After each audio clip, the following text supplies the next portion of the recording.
অর্ধজাহানের শাসক হযরত উমর রাদিয়াল্লাহু তাআলা আনহু এর ঈদ শপিং।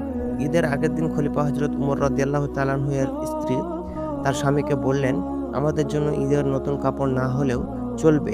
কিন্তু আমাদের সে ছোট্ট বাচ্চাটির জন্য নতুন ঈদের কাপড় প্রয়োজন। ঈদের কাপড়ের জন্য সে কাঁদছে।"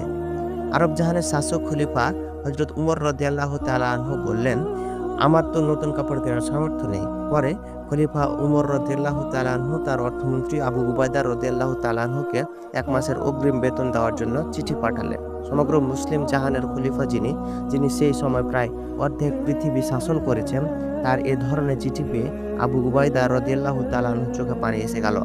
উম্মতে আমিন আবু উবাইদা রাদিয়াল্লাহু তাআলা আনহু বাহককে টাকা না দিয়ে চিঠির উত্তরে লিখলেন, "আমিরুল মুমিনিন, অগ্রিম বেতন বরাদ্দের জন্য দুটি বিষয়ে আপনাকে ফয়সালা দিতে হবে। প্রথমত, আপনি আগামী মাস পর্যন্ত বেঁচে থাকবেন কিনা। দ্বিতীয়ত, বেঁচে থাকলেও দেশের জনসাধারণ আপনাকে সেই মেয়াদ পর্যন্ত খিলাফতের দায়িত্বে বহাল রাখবে কিনা।" চিঠি পাঠ করে খলিফা হযরত উমর রাদিয়াল্লাহু তাআলা আনহু এর তো কোনো উত্তর করলেন না, বরং এত কেঁদেছেন যে তার চোখের পানিতে দাড়ি ভিজে গেল। আর হাত তুলে আবু উবাইদা রাদিয়াল্লাহু তাআলা আনহুর জন্য দোয়া করলেন একজন যোগ্য অর্থমন্ত্রী নির্বাচিত